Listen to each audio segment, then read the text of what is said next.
तो अब रीइंफोर्समेंट को बचाना तो बहुत ज़रूरी है। डर भी रहता है कि इसके अंदर ना आपको फंगल इन्फेक्शन या फिर आपको रेस्पिरेटरी प्रॉब्लम्स भी हो सकती है। 101% ऐसे एग्रीमेंट बनवाने चाहिए, साइन कराने चाहिए। टेक्निक्स भी उसमें लाइमस्टोन, इमली, गुड़, इन सब का इस्तेमाल किया जाता है। जय भूमि, जय भारत। हम सब के घरों में जब हम घर बना रहे होते हैं, जब घर में रह रहे होते हैं, पानी एक बहुत बड़ी प्रॉब्लम क्रिएट करता है, जिसको हम बोलते हैं सीपेज या लीकेज, जिसकी वजह से घर में पपड़ी पड़ना और घर की जो बेसिकली ओवरऑल लुक है उसको बहुत ख़राब होती है। अब इसका सोल्यूशन हर इंसान अपने तरीके से ढूंढता है। कुछ लोग वाटर प्रूफिंग कराते हैं, कुछ लोग सीमेंट में ही कुछ मिक्स करा लेते हैं। जिसको जितनी नॉलेज है उसके हिसाब से हम अपने घर बनाते समय इस प्रॉब्लम का सोल्यूशन पहले ही करना चाहते हैं, एंड मेजॉरिटी लोग इस प्रॉब्लम का सोल्यूशन बाद में करते हैं। अब इसका एक एग्जैक्ट सोल्यूशन क्या बन सकता है, इसी के रिगार्डिंग मैंने आज के गेस्ट को बुलाया है, एंड उनसे बढ़िया इस सवाल का आंसर कोई नहीं दे सकता कि हमें घर बनाते समय इस पानी की प्रॉब्लम का परमानेंट सोल्यूशन कैसे निकाला जाए। बिकॉज वो water proofing association of India north के सेक्रेटरी हैं, खुद एक ऑथर हैं जो इसी सब्जेक्ट के ऊपर बुक्स लिख रहे हैं, लोगों को एजुकेट कर रहे हैं कि इस सब्जेक्ट के बारे में और कैसे लोगों को पता लगे, कैसे लोग अपने घरों को और सेफ बना सकें। एंड इस प्रॉब्लम का सोल्यूशन वो प्रोफेशनल लेवल पे पिछले 17 साल से करते आ रहे हैं। I am talking about mister Vishal Rustagi, आज के हमारे guest, and he is the best person who will guide us and who will tell us कि हम अपने घर को और बढ़िया और बेहतर कैसे बना सकते हैं। तो चलिए उन्हीं से समझते हैं।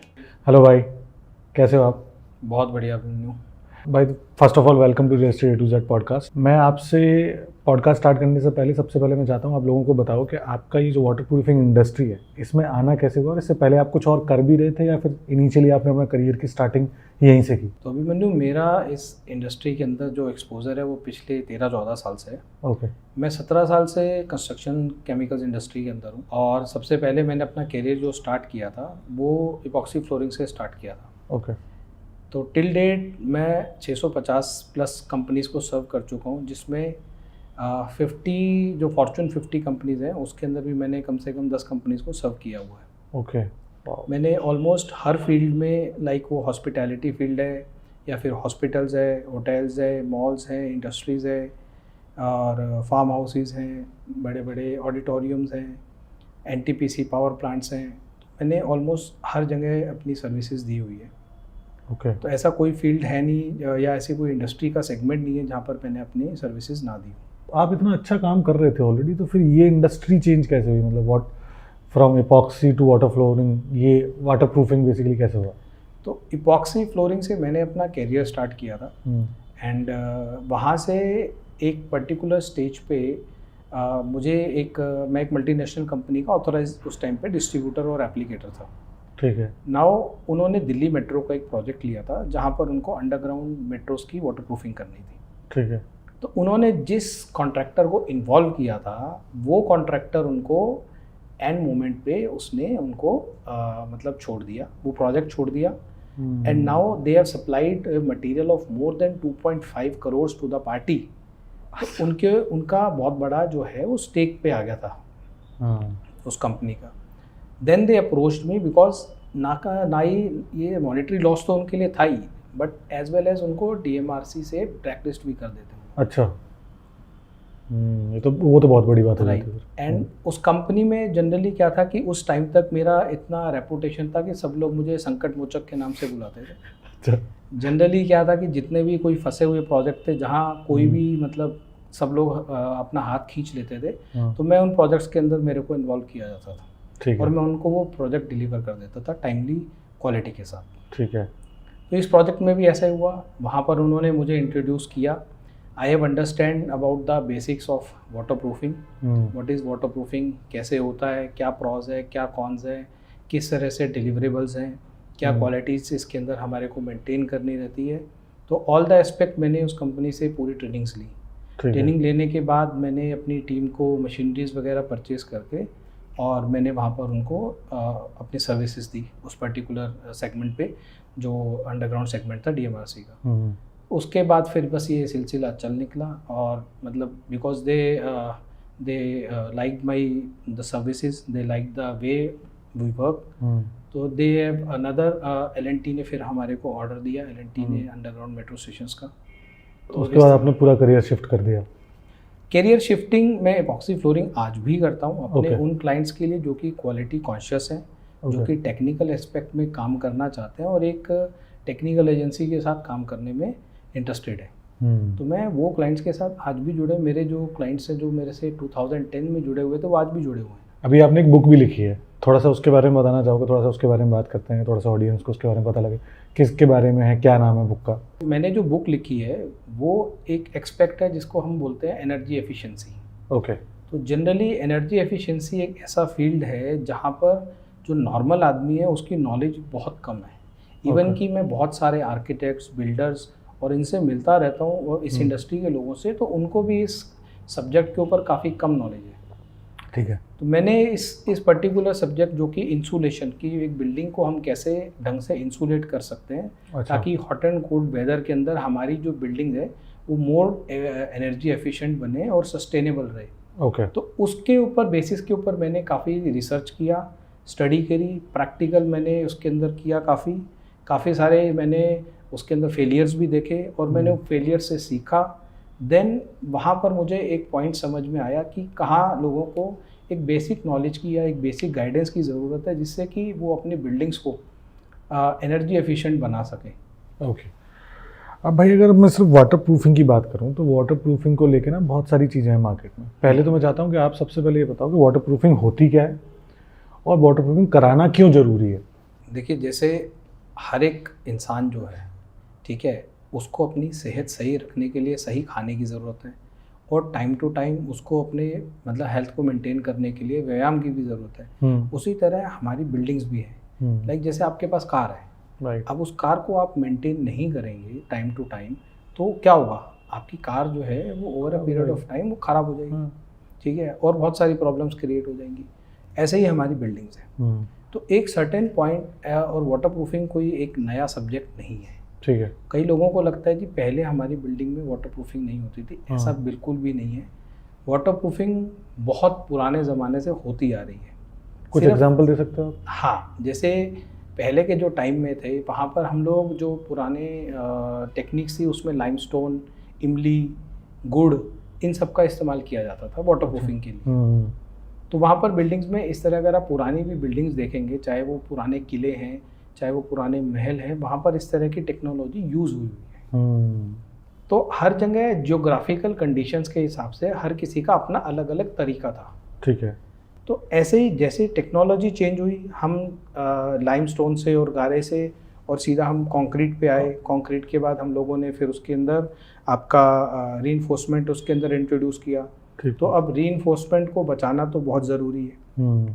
और एक घर में जैसे ही आपका पानी इंग्रेस होता है तो ऑटोमेटिकली आपका कंफर्ट लेवल भी बहुत नीचे चला जाता है, आपका एस्थेटिक लुक भी बहुत ज़्यादा कॉम्प्रोमाइज़ होता है।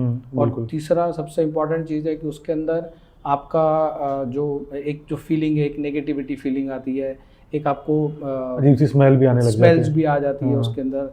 साथ के साथ में आपको बहुत सारे मतलब डर भी रहता है कि इसके अंदर है ना आपको फंगल इन्फेक्शन या फिर आपको रेस्पिरेटरी प्रॉब्लम्स भी हो सकती है। अच्छा, ऐसा होता है कि मतलब कि अगर आप ढंग से वाटर प्रूफिंग ना कराओ तो जो पपड़ी जो लगती है उसकी वजह से प्रॉब्लम्स भी होती हैं? हाँ, अगर जैसे किसी के यहाँ पर फैमिली बैकग्राउंड है इस पर्टिकुलरली रेस्पिरेटरी प्रॉब्लम्स का, ठीक है ना, हेल्थ के अंदर, एंड कई लोगों का इम्यून सिस्टम भी बहुत ज़्यादा वीक होता है, तो वहाँ पर जो पर्टिकुलर जहाँ पर सीपेज की प्रॉब्लम कंटिन्यूस रहती है तो वहाँ पर ब्लैक मोल्ड हो जाता है।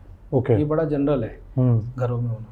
और वो जो ब्लैक मोल्ड है वो धीरे धीरे हवा के साथ और दूसरी चीज़ों के साथ आपके रेस्पिरेटरी सिस्टम में भी जाता है। ठीक है। तो बहुत से लोग जिनकी इम्यून सिस्टम कमज़ोर है या जो हाईली एलर्जिक हैं उनको ये प्रॉब्लम करते हैं, रेस्पिरेटरीज में भी और साथ के साथ में स्किन इन्फेक्शंस में भी तो ये प्रॉब्लम रहती है। खासकर जिन लोगों को अस्थमा है उन लोगों के लिए तो ये बहुत ही ज़्यादा क्रिटिकल हो जाता है। तो इसलिए मतलब इन सब चीज़ों को कंट्रोल करना बहुत ज़रूरी है। तो वाटर प्रूफिंग, अगर आपकी सीपेज और लीकेज की प्रॉब्लम है घर के अंदर तो आपको वाटर प्रूफिंग एक मस्ट हो जाता है। ओके। अब अगर मैं बात करूं कि जैसे चलो ठीक है, समझ आ गया कि वाटर प्रूफिंग ज़रूरी है। अब एक इंसान जो अपना नया घर बना रहा है, ठीक है, तो वो वाटर प्रूफिंग वाले के पास या वाटर प्रूफिंग एक्सपर्ट के पास कब जाए? जैसे अगर मैं अपना घर बना रहा हूँ तो क्या मैं जाऊँ जब मेरा घर बन के खड़ा हो जाए तब मैं आपके पास आऊँ, या फिर जब घर बनना चालू हुआ तब जाऊँ, या आर्किटेक्ट के टाइम पे जाऊँ? कौन सा time is the right time जब मैं आपके पास आऊँ, और एज एडवाइस लेने या फिर आपको से बेसिकली काम करवाने के लिए क्या कौन सा टाइम सही रहेगा? देखिए, waterproofing as a whole, as a subject है पूरा, और ये पूरी एक एक्सपर्टाइज फील्ड है। ठीक है। तो बहुत से लोग ये गलती करते हैं कि उनको ऐसा लगता है कि वाटर प्रूफिंग जो है वो बड़ा ही बेसिक सी काम है, ये तो हमें भी आता है, हमने एक दो वीडियोस देख लिए यूट्यूब के अंदर और अब हम एक्सपर्ट हो गए। हाँ। ठीक है ना। तो अब वो चीज़ें, लेकिन ऐसा नहीं होता। अलग अलग जियोग्राफिकल कंडीशंस, अलग अलग क्लाइमेटिक कंडीशंस, उसके हिसाब से आपका वाटर प्रूफिंग भी चेंज होता है। ठीक है, तो आने का टाइम भी उसी हिसाब से चेंज होगा कि आने का टाइम सेम ही रहेगा? नहीं, मेरे हिसाब से जैसे ही आप कंस्ट्रक्शन के उसमें आते हैं, या आपने कोई अपना घर के लिए आपने स्टार्ट करना है, या आपने किसी बिल्डिंग के लिए स्टार्ट करना है, तो आपको वाटर प्रूफिंग वाले को, जो आपका एक्सपर्ट है, उसको शुरू से ही इन्वॉल्व करना चाहिए। ओके। बिकॉज वाटर प्रूफिंग से और भी कई तरह की प्रॉब्लम्स आते हैं। जैसे कई लोग बेसमेंट्स क्रिएट करते हैं, कई लोग बेसमेंट नहीं क्रिएट करते हैं। ठीक है। तो जहाँ पर बेसमेंट नहीं क्रिएट होती है, वहाँ पर राइजिंग डैम्पनेस की प्रॉब्लम को आपको हैंडल करना पड़ता है। तो वहाँ पर आपको राइजिंग डैम्पनेस के साथ साथ टर्माइट की प्रॉब्लम्स को भी हैंडल करना पड़ता है, क्योंकि जितनी डैम्प होती है कंडीशंस, वहाँ टर्माइट भी बड़ी इजीली आपके घर में घुस सकता है। अब जैसे आपने बोला बेसमेंट, तो जो वाटर प्रूफिंग होती है क्या वो सबके लिए अलग अलग होती है? बेसमेंट के लिए अलग, छत के लिए अलग, और आपका जो मैं बाथरूम बना रहा हूँ उसके लिए अलग, या सबके लिए सेम ही होती है? नहीं, वाटर प्रूफिंग हर एक आपके बिल्डिंग सेगमेंट के लिए अलग होती है। ओके। तो जैसे अगर आप बेसमेंट बना रहे हैं, तो बेसमेंट के अंदर जो वाटर प्रूफिंग प्रोडक्ट्स यूज़ होंगे, और डिपेंडिंग अपॉन कि आपकी कंडीशंस क्या है, वहाँ पर वाटर टेबल कैसा है, अच्छा। आसपास कोई वाटर बॉडी तो नहीं है, कहीं आपका कोई ओपन ग्राउंड तो नहीं है जहाँ वाटर लॉगिंग होती हो, आपकी कोई इंडस्ट्री तो नहीं है जहाँ पर आपका वेस्ट वाटर की कोई ऐसा, जैसे वेस्ट वाटर के कैनाल्स होते हैं, तो उसके आसपास आपका घर है, तो वहाँ पर बेसमेंट बना रहे हैं। तो हर जगह के लिए अलग अलग डिफरेंट इसके लिए हमारे को मेथड और मटेरियल अडॉप्ट करने पड़ते हैं। अच्छा। तो बेसमेंट के लिए ऐसा नहीं है कि जो बेसमेंट में आपका प्रोडक्ट चलेगा वही ज़रूरी आपका बाथरूम में भी लगेगा और वही आपका टेरेस में भी जाएगा। ओके। तो जैसे ही आप मतलब बेसमेंट एक बड़ा क्रिटिकल एरिया है, तो वहाँ पर जो डायग्नोस करना और उसको स्टडी करना बहुत इंपॉर्टेंट है। तो भाई जैसे मैं नॉर्थ दिल्ली से हूँ, तो नॉर्थ दिल्ली में क्या है ना, जितने भी बेसमेंट जो बने हुए हैं, जब भी बारिश होती है वो भर जाते हैं। तो इज़ इट बिकॉज ऑफ ढंग से वाटर प्रूफिंग नहीं हुई? बिकॉज उस वहाँ पे तो क्या है, लोग वो सीमेंट में ही ना कुछ मिला के और उसी से काम चला देते हैं कि हाँ चलो ठीक है, या वो प्लास्टर करवा दिया, या वो ऊपर से जो कोट होता है वो कोट लगवा दिया। तो is it because of that, या फिर इसके कुछ और भी तरीके हो सकते हैं कि वो पानी ना भरे? देखिए, पानी भरना एक डिफरेंट प्रॉब्लम है। अच्छा। तो जैसे आप बात कर रहे हैं, उसके अंदर हो सकता है कि वो बेसमेंट जो है वो काफ़ी पुरानी हो गई हो। ओके। ठीक है। तो वाटर प्रूफिंग की भी एक अपनी लाइफ होती है। अच्छा। ठीक है।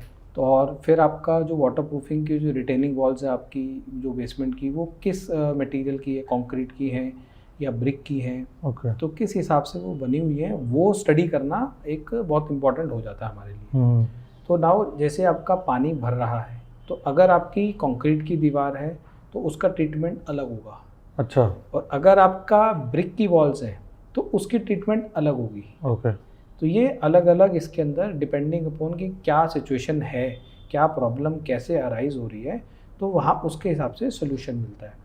जनरली जो है बेसमेंट जितनी भी रहती हैं, उनको अगर हम बाहर की तरफ से वाटरप्रूफ करें तो वो सबसे ज़्यादा सक्सेसफुल होती है। ओके।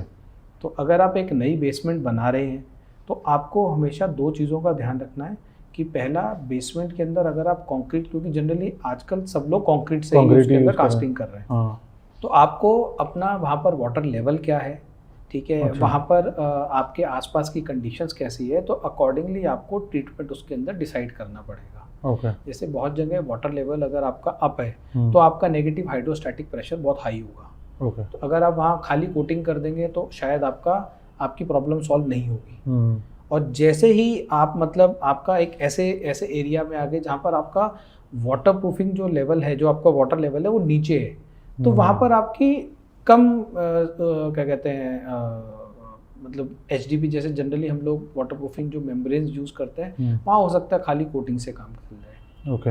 बट मोस्ट इम्पॉर्टेंट जब आप बेसमेंट कास्ट कर रहे हैं तो आप कंक्रीट को ही वाटर टाइट करेंगे। ओके।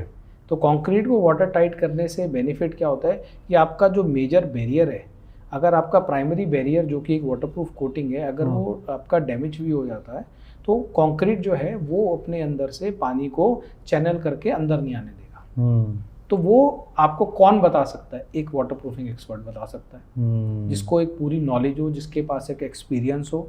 तो अगर आप मेरी तो एडवाइस यही रहेगी कि जो भी आदमी अगर किसी भी तरह का बेसमेंट बना रहा है तो उसको एक एक्सपीरियंस वाटरप्रूफर से इसको एनालाइज करवा ले, जो कि उसको देख करके आपको एक सोल्यूशन प्रोवाइड कर सके। जैसे आपने बोला कि सब चीज़ों में, बेसमेंट में, छत पे, सब पे अलग अलग होगा। वहीं पे अगर मैं मौसम की बात करूँ, अगर कि मौसम जैसे दिल्ली का मौसम बहुत अलग है, हिमाचल का बहुत अलग है, साउथ इंडिया का बहुत ही अलग है, तो यहाँ पे भी चीज़ें चेंज होती हैं या फिर सेम ही रहता है? तो आपके इस सवाल का जवाब है हाँ, कि चीज़ें चेंज होती हैं as per the climatic condition. Okay. But दूसरा एक बड़ा फैक्टर जो है वो है आपकी जियोग्राफिकल कंडीशन भी कैसी है उस पर्टिकुलर एरिया की। ठीक है। तो अगर आप मान लीजिए नॉर्थ इंडिया की बात करें तो नॉर्थ इंडिया में अगर मैं बात करूं ईस्ट दिल्ली की, जैसे पीतमपुरा है, कोहाट इंक्लेव है, यहाँ पर पानी का लेवल बहुत हाई है। ओके। ठीक है। और अगर मैं बात करूं आपका ओखला की या फिर साउथ दिल्ली की, यहाँ पानी का लेवल बहुत ही लो है। ओके। तो यहाँ पर अलग अलग ट्रीटमेंट होगा दोनों जगह। मतलब एक जगह में या मल्टीपल? हाँ। तो बहुत सारी चीज़ें ध्यान में रखनी पड़ती हैं जब आप बेसमेंट कास्ट कर रहे हो। तो मैं बेसमेंट का आपको एक एग्जांपल बताता हूँ। जैसे कि अगर कोई व्यक्ति बीमार होता है तो अब वो जो डॉक्टर के पास जाता है तो डॉक्टर उसको हर बार पैरासीटामोल नहीं देता दवाई बीमारी के लिए। इसी तरह से जब आप वाटरप्रूफिंग की बात करते हैं बेसमेंट्स के लिए, तो बेसमेंट्स की अलग अलग ज्योग्राफिकल कंडीशन के हिसाब से हम लोग डिसाइड करते हैं कि वहाँ पर क्या ट्रीटमेंट जाएगा। ओके। जनरली हम जो करते हैं कि हम 2 लेवल पे आपका वाटरप्रूफिंग ट्रीटमेंट को सजेस्ट करते हैं। पहला ट्रीटमेंट तो आपका कंक्रीट ही है। तो सबसे इम्पॉर्टेंट बैरियर है कि आपके कंक्रीट तक पानी जो है आपका इंग्रेस होकर के आपका अक्रॉस नहीं जाना चाहिए। अच्छा, अंदर नहीं आए। तो उसके लिए बहुत तरीके के एडिटिव आते हैं और दूसरे सोल्यूशन है जहाँ हम उसको कंक्रीट को जो कास्ट होते टाइम ही वो सब चीज़ें हम लोग एप्लीकेबल करवाते हैं। सेकेंडली हम जो उसके अंदर करते हैं वो बैरियर, उसके अंदर जो कंक्रीट का बैरियर है उसके कंक्रीट के बाहर क्रिएट करवाते हैं, सो दैट कि आपका कंक्रीट तक जो है वो पानी इंग्रेस होने ही ना पाए। बट बहुत सी कंडीशन ऐसी भी होती है जहाँ पर हमारे को बाहर से काम करने का इसके अंदर हमारे पास वो नहीं होता, जगह नहीं होती। तो वहाँ पर हम अलग तरह का ट्रीटमेंट प्रपोज करते हैं। तो हर कंडीशन के लिए अलग अलग तरह के ट्रीटमेंट प्रपोज्ड होते हैं। ओके। अब हमने बात कर ली कि घर के बारे में हमने बात कर ली, ठीक है। अब अगर मैं बात करूं जो बिल्डर वाले हैं, सोसाइटीज़ हैं, ठीक है, सोसाइटी में तो सब कुछ बिल्डर ही करवा के दे रहा है, राइट, ठीक है। अब अकॉर्डिंग टू रेरा अगर मैं बात करूं तो रेरा के हिसाब से वो 5 साल का एक मेजॉरिटी लोगों को नहीं पता कि 5 साल के अंदर जितनी भी प्रॉब्लम्स आती हैं वो बिल्डर ही ठीक करके देगा। बट जब क्या उन जो जैसे आप मुझे बता रहे थे कि एक सर्टिफिकेट मिलता है जो आप करके देते हो, उसके बदले में आप एक सर्टिफिकेट देते हो, गारंटी का सर्टिफिकेट, तो ये उन केसेस में भी होता है या उन केसेस में नहीं होता कि उनको सर्टिफिकेट मिलता है? देखिए, अब डिपेंड करता है कि जो बिल्डर है वो कितना अवेयर है ओके इस वाटरप्रूफिंग को लेकर के, ठीक है। बिकॉज जनरली जिन कंडीशंस के अंदर बिल्डर अवेयर रहते हैं तो वहाँ पर वो ट्राई पार्टी एग्रीमेंट करते हैं। ओके। तो ट्राई पार्टी एग्रीमेंट क्या होता है? जो एजेंसी आपका वाटरप्रूफिंग को एग्जीक्यूट करती है और प्लस में जिस कंपनी का मटेरियल यूज होता है, तो उन दोनों कंपनी एक कंपनी जो है और प्लस में बिल्डर, इन तीनों के बीच में ट्राई पार्टी एग्रीमेंट होता है, ठीक है। तो उस पर्टिकुलर पीरियड के लिए जितने पीरियड के लिए उन्होंने वारंटी दी होती है वहाँ पर वो बॉन्ड सबमिट करते हैं और वो बॉन्ड के अंदर दोनों ही लीगली बाउंड होते हैं। जो कॉन्ट्रैक्टर है जिसने वाटरप्रूफिंग करी है और जो कंपनी है जिसका मटेरियल यूज हुआ है, वो दोनों लीगली बाउंड होते हैं उसको किसी भी प्रॉब्लम को अटेंड करने के लिए। जो 10 साल के अंदर, जैसे मान लो जनरली हम लोग 10 साल की वारंटी देते हैं वाटरप्रूफिंग के अंदर। अगर 10 साल की वारंटी है तो 10 साल के लिए बाउंड होंगे। तो उसके अंदर क्लॉजेज लिखे रहते हैं कि इस कंडीशंस के अंदर वारंटी जो है वो वॉइड होगी, इस कंडीशंस के अंदर वारंटी जो है एप्लीकेबल रहेगी। एंड उसके अंदर डूज एंड डोंट्स भी होते हैं वारंटीज़ के अंदर कि किस टाइम पे वारंटी जो वॉइड हो सकती है, आपको वो चीज़ें नहीं करनी है। ओके। तो अगर एक अच्छी एजेंसी है वाटर प्रूफिंग, वो आपको ज़रूर वो एग्रीमेंट देगी। और एक बिल्डर को 101% ऐसे एग्रीमेंट बनवाने चाहिए, साइन कराने चाहिए। और जब वो हैंड ओवर करते हैं 5 साल बाद, 2 साल बाद, 3 साल बाद, जो भी उनका टाइम पीरियड है, उस टाइम पीरियड के बाद वो आपको CGHS या RWA को वो पेपर्स भी हैंड ओवर करने चाहिए। क्योंकि मेजॉरिटी केसेस में ये होता नहीं है। अगर आप जैसे मैं अगर नोएडा की बात करूँ, नोएडा में जो पुरानी बनी हुई है 10 साल 12 साल, वहाँ पे ये बहुत बड़ी प्रॉब्लम है लीकेज की। तो अब जो नई बन रही हैं, तो मेरा ये पूछने का मकसद क्या था कि जो लोग आज नया घर खरीदने जा रहे हैं, तो दे शुड रिमेंबर कि भैया बिल्डर से ये चीज़ भी मांगनी है कि मेरे को ये सर्टिफिकेट भी दो कि जो मेरा वाटर प्रूफिंग करके गया है वो मेरे पास गारंटी है। मेजॉरिटी लोगों को ये पता ही नहीं है। हाँ, क्योंकि अगर बिल्डर इसको चाहेगा, क्योंकि अगर बिल्डर अवेयर नहीं होगा, ये चाहेगा नहीं इसको, तो बट नेचुरल है, तो वाटर प्रूफर एजेंसी उसको एक सर्टिफिकेट क्यों देगी? या उन्होंने इन कंडीशंस पे, कई बार क्या होता है कि आपको प्राइसिंग की वॉर चलती है, उनको लगता है कि बस हमारे को खाना पूर्ति करनी है। ठीक है, मैं सभी बिल्डर्स के बारे में ऐसा नहीं बोल रहा, मैं बहुत सारे ऐसे बिल्डर्स को भी जानता हूँ जो बहुत ज़्यादा अवेयर हैं इसको लेकर के, और वो अपनी बिल्डिंग्स के अंदर बहुत ही अच्छा काम करवाते हैं। फर्स्ट ऑफ ऑल, जैसे मैं आपको बात करता हूँ Unity Builders, they are one of the very good builders जिनके साथ मैंने काम किया, और वो कहीं भी मतलब क्वालिटी के अंदर कॉम्प्रोमाइज़ नहीं करते। ठीक है। दूसरा, मैं अगर गवर्नमेंट सेक्टर की बात करूँ तो गिरधारी लाल बिल्डर्स, गिरधारी लाल कंस्ट्रक्शन है, तो ये लोग जो है मतलब गवर्नमेंट के काम होने के बावजूद भी उसको बहुत सीरियसली लेते हैं। तो मतलब उसके अंदर वो कोई भी डेविएशन नहीं करते, और कहीं भी मैंने उनको ये नहीं देखा कि वो लोग कोई शॉर्टकट लेते हों। ठीक है, मतलब एक्स्ट्रा ही कुछ लेकर के चलते हैं प्रिकॉशन, जिससे कि उनके जो क्लाइंट्स हैं या उनकी जो एक ब्रांड वैल्यू है वो मेंटेन रहे। सो बेसिकली जो अपने फेस वैल्यू या ब्रांड वैल्यू को बनाए रखना चाहता है तो वो तो पक्का करवाएगा 101%, चाहे फिर वो घर वाला हो चाहे फिर वो बिल्डर हो। तो जिसको अपनी इज्जत के प्यारी है तो वो तो ये करवाएगा, बिकॉज गंदा तो बहुत लगता ही है कि जब वो पपड़ी पड़ती है तो गंदा तो लगता ही है, चाहे वो कहीं भी हो। इसी में ना भाई, अब जैसे मैं पर्टिकुलरली कुछ सवाल आपसे पूछना चाहता हूँ जो लोगों के थोड़े मिथ हैं या फिर वो फैक्ट है, थोड़ा सा आप बताइएगा। अब जब मैं रिसर्च कर रहा था तो मैंने कुछ लोगों से बात करी, तो एक चीज़, 2-3 चीज़ें निकल के आई। पहला ये था कि जो कंपनीज़ हैं, ऐसी बहुत सारी कंपनीज़ भी हैं जिनके लोग आते हैं घर पे और वो करके चले जाते हैं। ठीक है, तो उनको चूज़ करना क्यों सही नहीं है? उन्हीं को चूज़ कर लिया जाए। आप मतलब एक वाटर प्रूफिंग एक्सपर्ट के पास जाने की जरूरत है। फॉर XYZ कंपनी, मैं नाम नहीं लूँगा अभी, XYZ एक कंपनी है, वो सामान बना रही है, उसका एक बंदा आया और वो सारा एक घर को वाटर प्रूफ करके चला गया। उसमें उसको यूज़ करने में और आपको यूज़ करने में, मतलब आपकी सर्विसेज लेने में डिफरेंस क्या है? क्या डिफरेंस आता है? देखिए, डिफरेंस सबसे बड़ा ये है कि आपको ऐसी वाटर प्रूफिंग एजेंसी चूज़ करनी चाहिए जो कि किसी कंपनी के प्रोडक्ट से बायस्ड ना हो। ओके, लाइक जैसे मैं आपको एग्जांपल देता हूँ कि X कंपनी है, अगर कोई उसका एप्लीकेटर है तो वो उसी के प्रोडक्ट यूज़ करेगा। सही बात है। ठीक है, अब चाहे उसके प्रोडक्ट अच्छे हैं, परफॉर्म कर रहे हैं या नहीं कर रहे हैं, ठीक है, तो वो उसी के प्रोडक्ट यूज़ करेगा। जनरल कंडीशन के अंदर लोग भी इतने अवेयर नहीं है, उनको लगता है कि वाटर प्रूफिंग बस एक खाना पूर्ति के लिए, और फिर at the end of the day वो हर चीज़ के अंदर सबको डिस्काउंट, कम L1 कोटेशन। अब L1 कोटेशन होती तो ताजमहल तो बनता ही नहीं। तो सबको ताजमहल तो बनवाना है, लेकिन पैसे कोई नहीं देना चाहता।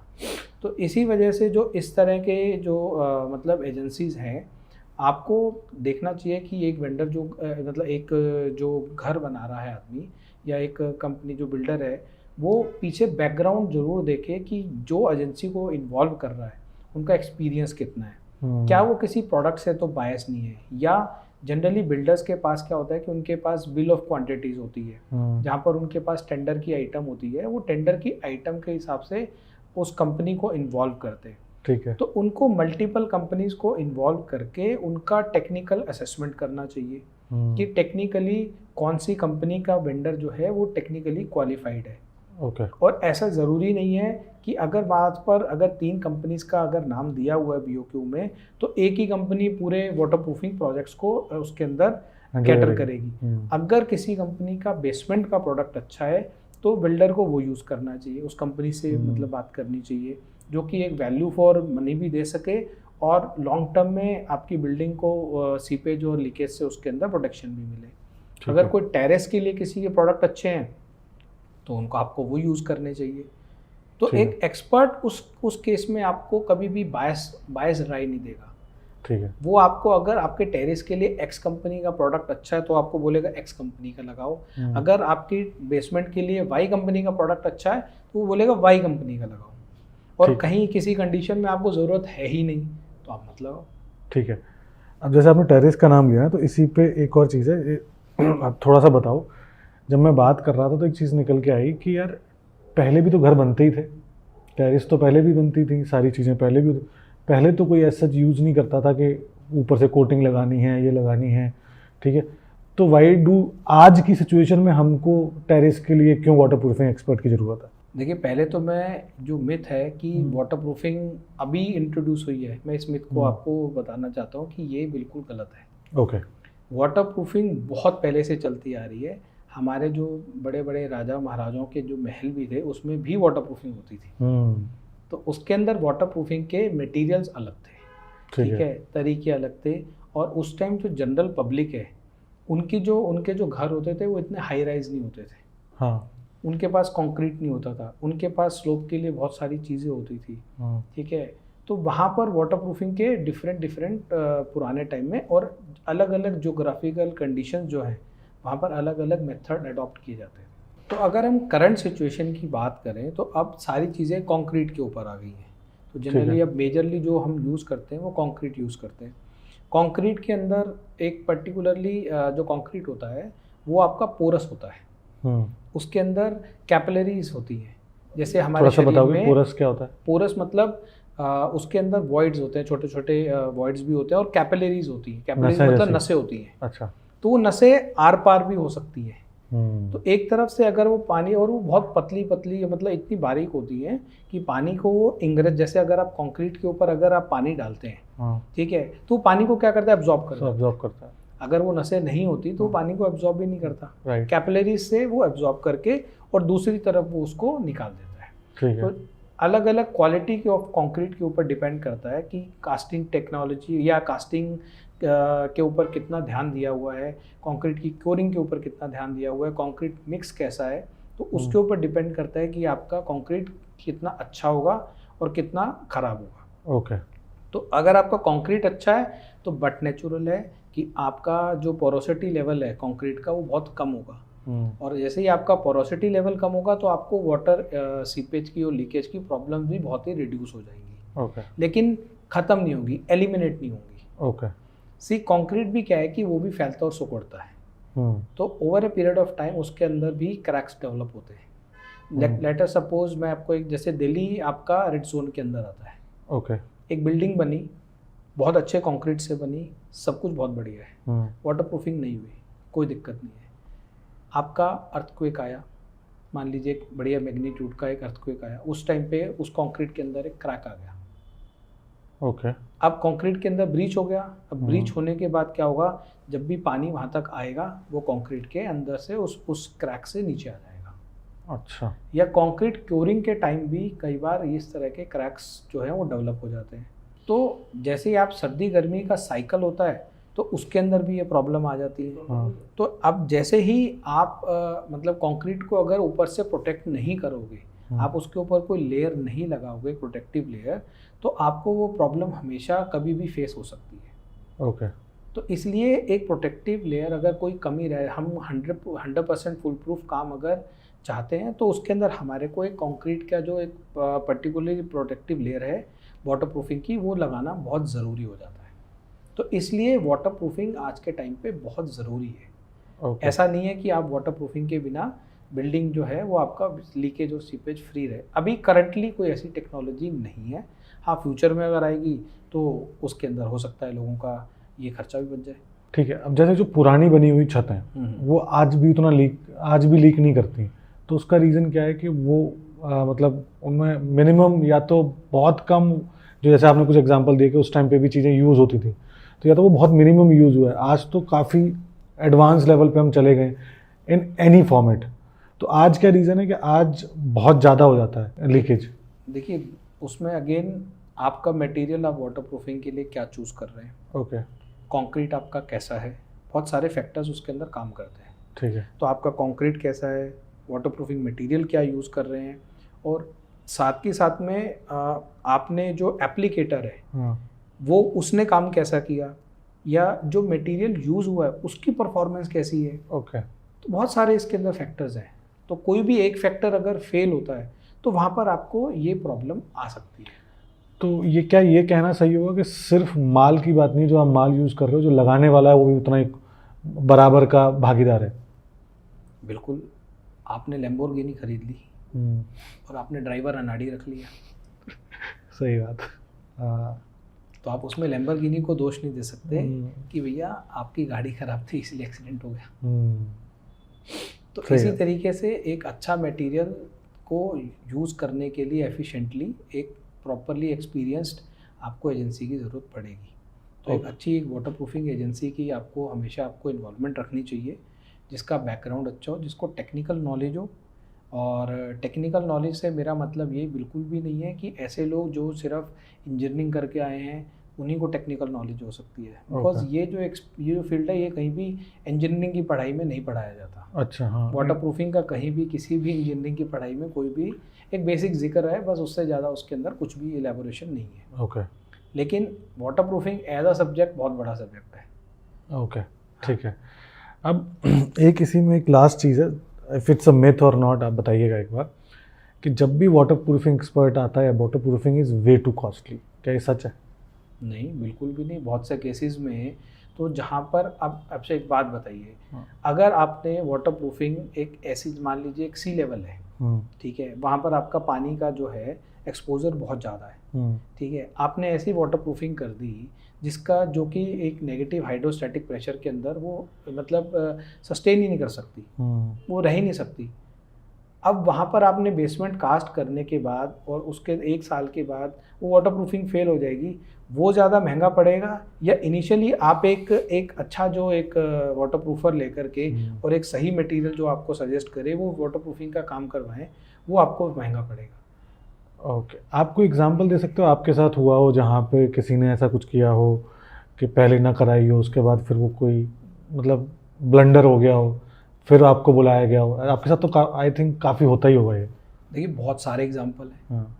एक नहीं, मतलब मैं कहूँगा कि कई हज़ारों के अंदर है। ओके। तो मैं आपको एक पर्टिकुलर एग्जांपल से बताता हूँ। एक MNC कंपनी है, तो वहाँ पर एक बहुत ही ब्रांडेड कंपनी ने उनकी पूरी बिल्डिंग के अंदर वाटर प्रूफिंग करी।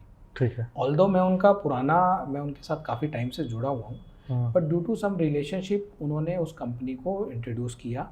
ठीक है। एंड दे टोल्ड मी कि आपको इस कंपनी का मटेरियल यूज़ करना है इस पर्टिकुलर एप्लीकेशन के लिए, और ये मटेरियल यूज़ करना है। आई स्ट्रेट अवे डिनाइड दैट। मैंने उनको बताया कि ये जो पर्टिकुलर प्रोडक्ट है ये इस पर्टिकुलर सिचुएशन में आपका नहीं चलेगा, जब बना ही नहीं, इसके अंदर प्रॉब्लम आपको आएगी। एंड दे मतलब उनको लगा कि शायद मैं उस कंपनी के साथ मतलब काम करने में इंटरेस्टेड नहीं हूँ, तो उन्होंने अपने उस कंपनी के ही ऑथराइज वेंडर से उसको एग्जीक्यूट करवाया। ठीक है। नाउ जैसे ही उनका जो फर्स्ट एक्सपोजर हुआ बारिश का, उस बारिश के फर्स्ट एक्सपोजर के अंदर ही उसके अंदर काफ़ी जगह से लीकेज आ गई। एंड नाउ वो बिल्डिंग जो थी वो कंप्लीशन पे थी। अब वो पूरी बिल्डिंग जो है जहाँ पर उन्होंने जिस कंपनी को इन्वॉल्व किया, वो कंपनी को उन्होंने बुलाया, एप्लीकेटर को बुलाया, एंड वहाँ पर जो उनका जो एक्सपेंस आ रहा था और उनके पास टाइम पीरियड भी नहीं था, बिकॉज उनको ना प्रोजेक्ट बहुत जल्दी फिनिश करके और हैंड डिलीवर करना था, तो उनके पास वो टाइम पीरियड भी नहीं था। तब उन्होंने, क्योंकि जो वाटर प्रूफिंग जो ख़राब हुई है उसके नीचे उनका सारा फॉल सीलिंग वो ख़राब हो गया, ठीक है, उनके पेंट्स ख़राब हो गए, काफ़ी चीज़ें उनकी ख़राब हो गई। तो संकट मोचन को बुलाया कि नहीं बुलाया?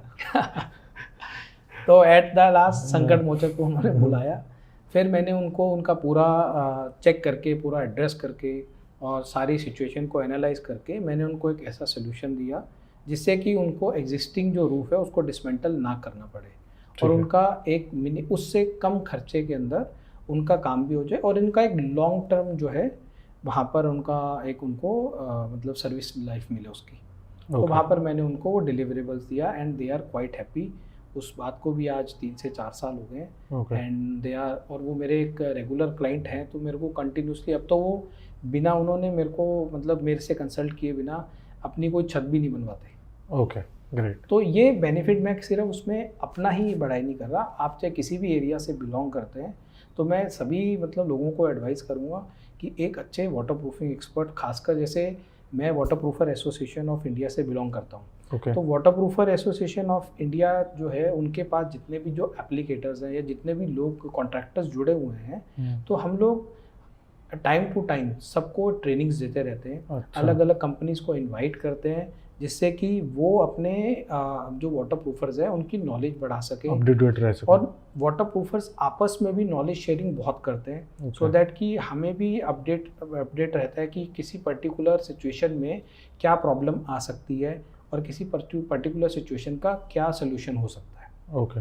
तो इस तरह से आपको एक रिलायबल एजेंसी मिल रही है। अगर आप water proofer association of India के थ्रू जाएंगे तो आपको एक रिलायबल एजेंसी मिलेगी, और एजेंसी के साथ साथ आपको एक ट्रस्ट जो फैक्टर है, जो बड़ा मतलब आपको XYZ पर्सन के पास नहीं जाना पड़ेगा, आपको एक रिलायबल पर्सन भी मिलेगा जो आपको सही एडवाइस दे सके, एक्सपर्ट मिलेगा जो आपको एक सही एडवाइस कर सके। अब इसमें एक जो मेरा सवाल है कि चलो ठीक है, किसी ने घर बनवा लिया, वो नहीं करवा पाया बाई चांस, या उसको नॉलेज नहीं थी, घर बन के खड़ा हो गया, अगली साल पता लगा कि जब तो लीकेज है, ठीक है। अब अगर लीकेज उसको पता लगी तो क्या बिना तोड़ा फाड़ी किए हुए या उसका घर बिना दोबारा पूरी छत दोबारा ही डालनी पड़ेगी, या फिर ऐसे भी ऑप्शंस अवेलेबल हैं कि बिना छत डाले भी ऊपर से आप कुछ किया जा सकता है? तो इसका जवाब है हाँ, किया जा सकता है। तो ऐसे लोगों के लिए एक खुशखबरी है ये कि अब जो है करंटली ऐसे कुछ मटेरियल्स मार्केट में अवेलेबल हैं जो बिना छत को तोड़े, तो 95% केसेस में मैं कहूँगा कि वो चीज़ें मतलब कामयाब हैं, और मतलब बहुत ही उनके एडवांटेजेस हैं, और वो बिना किसी भी तरह की डिसमेंटलिंग किए रूफ़ के अंदर, और आप उसके अंदर वाटर प्रूफिंग कर सकते हैं, और वो भी एक लॉन्ग टाइम कर सकते हैं। ठीक है। तो डिपेंडिंग अपॉन क्या कंडीशन है, एनालाइज करके आप उसके अंदर वो सोल्यूशन दे सकते हैं। ओके। अब जैसे आपने एक बात बोली थी कि 10 साल की आप वारंटी देते हो, तो क्या सारे प्रोडक्ट्स 10 साल वाले ही होते हैं या फिर ज़्यादा साल वाले भी प्रोडक्ट्स होते हैं, कि जैसे वाटर प्रूफिंग वाला 20 साल, 25 साल, 30 साल? बिकॉज बिल्डिंग की तो म्याद लंबी है, 50 साल, 60 साल, 100 साल तक चलती है बिल्डिंग, तो हर 10 साल में कराना तो बड़ा मुश्किल हो जाएगा। तो ऐसे प्रोडक्ट्स भी आते हैं आज मार्केट में? तो जो बेसिक जितने भी प्रोडक्ट्स अभी जो आ रहे हैं कंपनीज के, तो जनरली सब लोग 10 साल की वारंटी देते हैं। अब ये क्वेश्चन आता है कि ये 10 साल की वारंटी का ही क्यों? हाँ। तो जब ये प्रोडक्ट्स डेवलप हो रहे थे उस टाइम पे सबसे इम्पॉर्टेंट जो चीज़ थी कि अगर कोई बिल्डिंग बना रहा है तो उसको कम से कम एक इतने टाइम पीरियड के लिए, भाई अगर आपका 5 साल के अंदर अगर आपको वाटर प्रूफिंग दोबारा से करवानी पड़े पूरी छत निकाल करके, तो वो एक वायबल सोल्यूशन है नहीं। तो इसलिए जो कंपनीज ने जो प्रोडक्ट डेवलप किए वो इस तरह से डिज़ाइन किए कि वो मिनिमम 10 साल की तो सर्विस लाइफ आपको देंगे, ठीक है, लेकिन चलते हुए उससे ज़्यादा है। ओके, ठीक है। तो इस तरह से प्रोडक्ट डिज़ाइन किए। अब प्रोडक्ट डिज़ाइनिंग अगर जो एप्लीकेटर है उसने एज पर मेथड्स जो मैन्युफैक्चरिंग कंपनी है उसके स्टैंडर्ड्स को अडॉप्ट करते हुए अगर वो एप्लीकेशन किया है तो आपको 10 साल की सर्विस लाइफ देगा under, but there are some limitations of the product. अगर वो लिमिटेशंस के अंडर है तो वो आपको 10 साल की लाइफ आराम से देगा। पर अभी जो है एडवांसमेंट ऑफ टेक्नोलॉजी के साथ साथ बहुत से ऐसे प्रोडक्ट्स भी हैं मार्केट के अंदर जो मतलब 20 साल या उससे ऊपर की लाइफ भी एक्सपेक्टेंसी भी मतलब वो क्लेम करते हैं। ओके। एंड मैं कई एक दो ऐसी कंपनीज को जानता भी हूँ और उनके प्रोडक्ट्स यूज़ भी कर रहा हूँ जिनके पास पिछले 22 साल का, 23 साल का, 20 साल का रेफरेंस है उस प्रोडक्ट को लेकर के। ओके। वो भी एक्सट्रीम कंडीशंस के अंदर मतलब यूज़ हो रहा है। तो यस, 10 साल तो मिनिमम किसी प्रोडक्ट के लिए मतलब वाटर प्रूफिंग के अंदर बहुत ज़रूरी है। और अगर आपका स्ट्रक्चर वगैरह सब कुछ सही है, सब कुछ ओके है, तो आपको 101% आपको लाइफ मिलेगी उसकी प्रोडक्ट की। ओके। अब ठीक है, ये समझ आ गया कि water proofing is very important, करवानी चाहिए, किस तरीके से करवानी चाहिए, कैसे लोगों से करवानी चाहिए, ये भी समझ आ गया। एक इंसान जो वाटर प्रूफिंग एक्सपर्ट को अफोर्ड नहीं कर सकता या फिर जो ये प्रोडक्ट्स आ रहे हैं उनको अफोर्ड नहीं कर सकता, तो उसके लिए मिनिमम वायबल सोल्यूशन क्या है कि इतना तो वो करवा ही ले, क्योंकि उसका पैसा तो है नहीं ज़्यादा? देखिए, सबसे जो इम्पोर्टेंट है, मैं कभी भी ये बोलूँगा नहीं कि वाटर प्रूफिंग एक्सपर्ट को नहीं करना चाहिए, ओके, क्योंकि ये बहुत ही इंपॉर्टेंट है आपकी बिल्डिंग की लाइफ के लिए। ठीक है।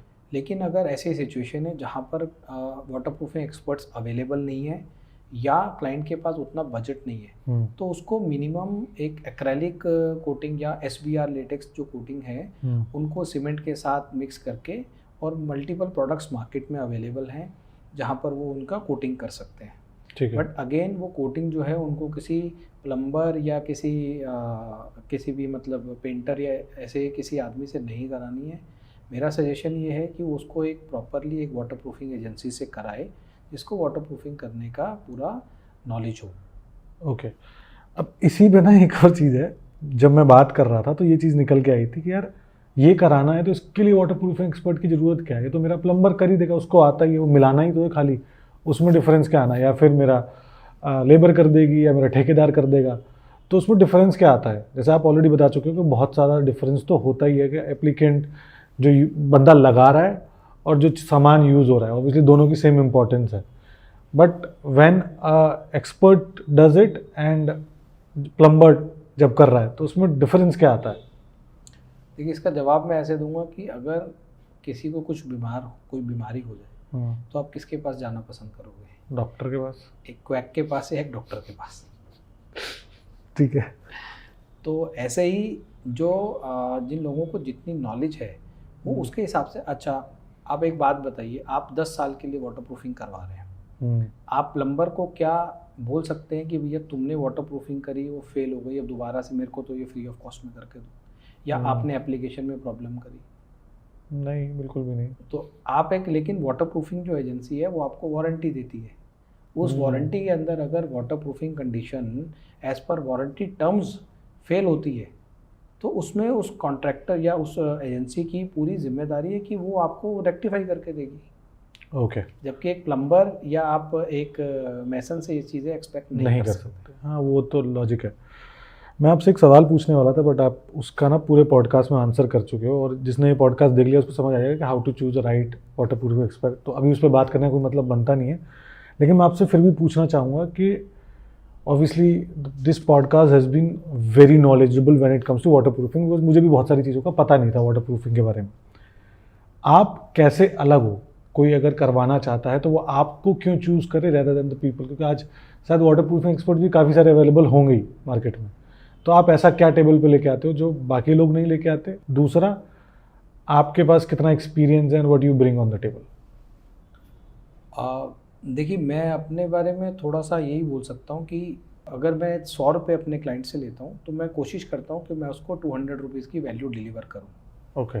अपार्ट फ्रॉम इट, मैंने अभी तक मोर देन 100 से ऊपर मैंने ट्रेनिंग्स अटेंड करी हैं, सेमिनार्स अटेंड किए हैं वाटर प्रूफिंग के ऊपर, और जो नॉलेज वहाँ से गेन करी है, प्लस में मैं दूसरे वाटर प्रूफर से भी मिलता रहता हूँ, उनसे बात करता रहता हूँ, और अलग अलग फॉरम्स के अंदर मैं इस सब्जेक्ट के ऊपर नॉलेज शेयरिंग के अंदर भी मैं काफ़ी इन्वॉल्व रहता हूँ। ओके। तो वहाँ से जो एक्सपीरियंस गेन होता है तो उसको मैं अपने क्लाइंट को सर्विस देने के लिए, सो दैट कि जो सोल्यूशन हम उसको दे रहे हैं वो परफेक्ट हो, as well as long term हो, एज वेल एज उसको एक वैल्यू डिलीवर करें। ओके। तो वहाँ पर हम लोग एक अलग अपनी एक पहचान रखते हैं। एंड सेकेंडली, हमारे जितने भी जो स्टाफ है, जो जितना भी मेरा मतलब स्टाफ है या जितने भी मेरी मैन पावर है, वो सारी ट्रेंड है। ओके। वो सारी मैन पावर ट्रेंड है। हम टाइम टू टाइम उनको ट्रेनिंग देते रहते हैं अलग अलग सब्जेक्ट्स के ऊपर, और ये हमारा एक कॉन्टीन्यूस एक प्रोसेस है। हम अपने आप, मैं खुद भी ट्रेनिंग लेता रहता हूँ, मैं अपने स्टाफ को भी ट्रेनिंग देता हूँ, और साथ के साथ में मैं दूसरे जितने भी जो वाटर प्रूफर्स हैं मैं उनके स्टाफ को भी ट्रेनिंग देता हूँ, because I am also secretary of water proofer association of India north region. तो वहाँ पर हमारी एक मॉरल, हमने जो ये ऑर्गेनाइजेशन है इसकी प्राइमरीली जो इसका पीछे जो विजन है वो यही है कि जो वाटर प्रूफर्स हैं हम उनको जो टेक्निकली इतना सॉलिड रखें, टेक्निकल एस्पेक्ट पे भी, और एज वेल एज टेक्निकल के साथ साथ जो एप्लीकेशन पार्ट है जो बहुत ही इम्पॉर्टेंट है, बिकॉज दोनों ही एक सिक्के के दो पहलू हैं। तो एप्लीकेशन पार्ट पे भी हम लोग अलग अलग ट्रेनिंग्स अटेंड करते हैं, और अपने टीम को, अपने आप को, अपनी मैन पावर को पूरा उसके अंदर एजुकेट करते हैं, और पूरा उसके अंदर हम लोग अपने आप को लर्निंग प्रोसेस में रखते हैं, ताकि हम एक अच्छा एक वैल्यू डिलीवर कर पाएँ अपने क्लाइंट को।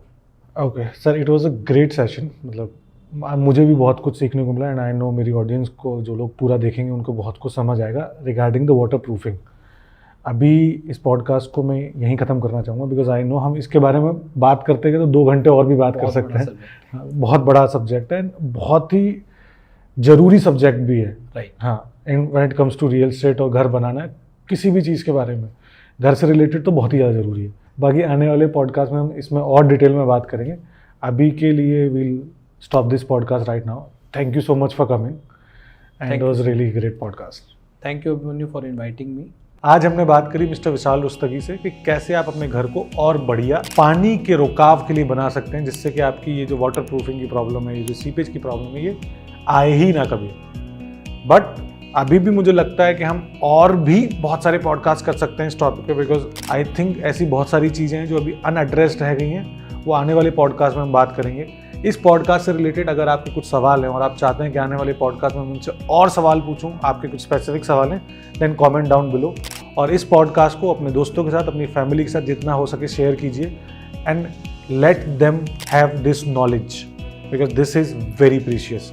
मैं आपसे मिलूंगा अगले पॉडकास्ट में, तब तक के लिए जय भूमि, जय भारत।